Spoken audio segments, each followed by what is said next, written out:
Halo, selamat sore, salam sejahtera bagi kita semua. Selamat datang di podcast sejarah peminatan yang akan dibawakan oleh aku sendiri. Sebelumnya, izinin aku buat memperkenalkan dulu nih, karena tak kenal maka tak sayang. Perkenalkan, nama aku Karisa Nadia Retiansa dari kelas X IPS 1. Aku mau tanya, gimana kabar kalian di rumah? Semoga tetap sehat dan tetap bisa melaksanakan aktivitas dengan baik, walaupun masih dengan kondisi pembelajaran daring seperti ini, oke? Kembali lagi pada podcast materi yang akan aku sampaikan kali ini, yaitu bab 1 tentang manusia dalam dimensi sejarah.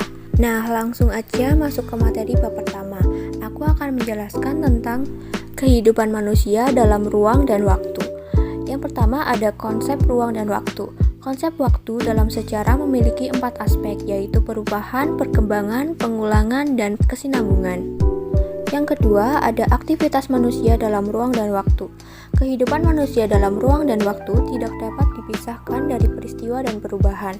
Proses terjadinya suatu peristiwa dan perubahannya dapat diamati berdasarkan dimensi ruang, dimensi waktu, serta dimensi manusia. Oke, kita lanjut. Yang selanjutnya ada kehidupan manusia dalam perubahan dan keberlanjutan. Yang pertama ada konsep perubahan dan keberlanjutan. Perubahan merupakan ketidaksamaan suatu keadaan dengan keadaan lain dari waktu ke waktu. Perubahan yang terjadi dalam kehidupan masyarakat dipengaruhi 3 faktor, yaitu faktor internal, faktor eksternal, dan faktor penghambat. Oke, kita bahas yang A, faktor internal, penyebab perubahan. Faktor internal penyebab perubahan dalam masyarakat antara lain bertambah atau berkurangnya penduduk, penemuan baru, dan pertentangan atau konflik dalam masyarakat. Oke, selanjutnya yang B, faktor eksternal penyebab perubahan. Faktor eksternal merupakan faktor penyebab perubahan yang berasal dari luar masyarakat.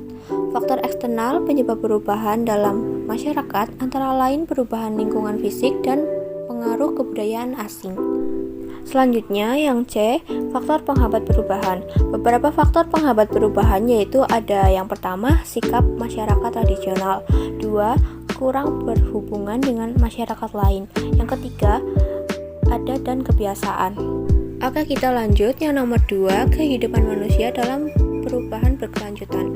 Perubahan yang dilalui manusia dapat berlangsung secara berkelanjutan. Perubahan tersebut mencakup perubahan berbagai aspek dalam masyarakat seperti komposisi penduduk, kondisi lingkungan, sistem hubungan sosial, dan lembaga kemasyarakatan.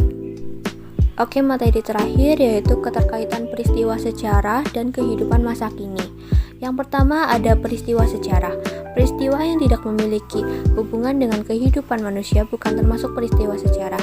Peristiwa dalam kehidupan manusia saat ini juga bukan merupakan peristiwa sejarah karena sejarah mempelajari kehidupan manusia pada masa lalu.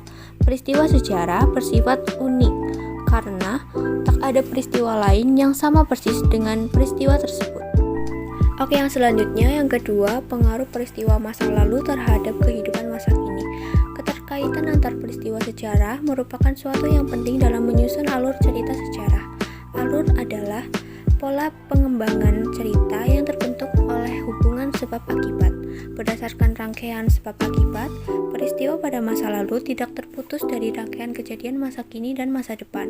Secara implisit, waktu mempunyai 3 dimensi, yaitu masa lalu, masa kini, dan masa depan.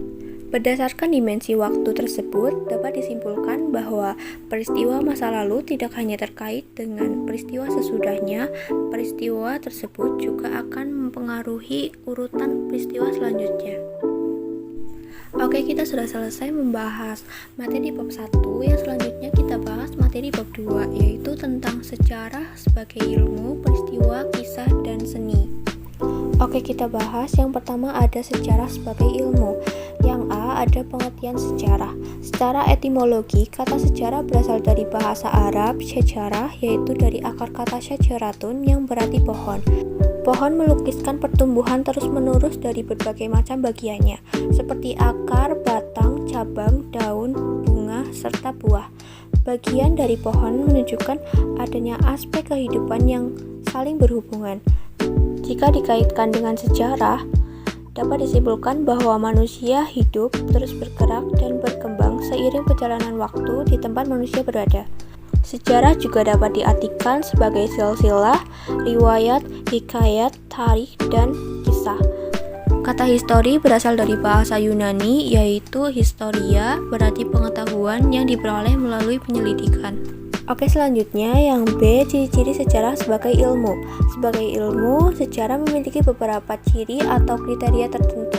Menurut Kunto Wijoyo dalam bukunya Pengantar Ilmu Sejarah, sejarah sebagai ilmu memiliki ciri dan karakteristik, yaitu yang pertama bersifat empiris, yang kedua mempunyai teori, yang ketiga mempunyai objek, yang keempat mempunyai generalisasi, dan yang terakhir mempunyai metode. Oke, yang selanjutnya yang C, manfaat sejarah sebagai ilmu. Menurut Kunto Wijoyo, sebagai manusia kita harus belajar sejarah karena setidaknya kita akan mendapatkan pengalaman dan pelajaran yang berharga dari sebuah peristiwa.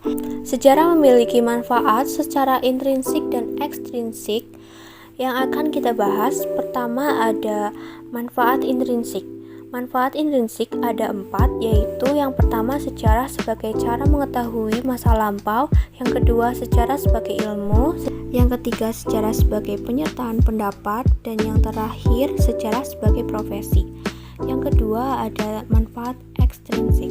Manfaat ekstrinsik ada 8, yaitu yang pertama sejarah sebagai pendidikan moral, yang kedua sejarah sebagai pendidikan penalaran, yang ketiga sejarah sebagai ilmu bantu, yang keempat sejarah sebagai pendidikan politik, yang kelima sejarah sebagai pendidikan kebijakan, yang keenam sejarah sebagai pendidikan perubahan, yang ketujuh sejarah sebagai pendidikan masa depan, dan yang terakhir sejarah sebagai pendidikan keindahan.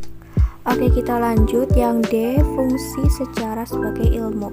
Selain memiliki manfaat, sejarah sebagai ilmu memiliki fungsi penting bagi kehidupan manusia, yaitu yang pertama fungsi rekreatif, yang kedua fungsi inspiratif, dan yang ketiga fungsi instruktif.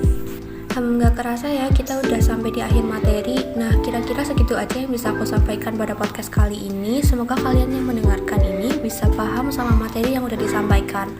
Dan dari aku sendiri juga mau minta maaf kalau masih ada salah kata. Wassalamualaikum warahmatullahi wabarakatuh. Kita ketemu di lain waktu lagi. See you.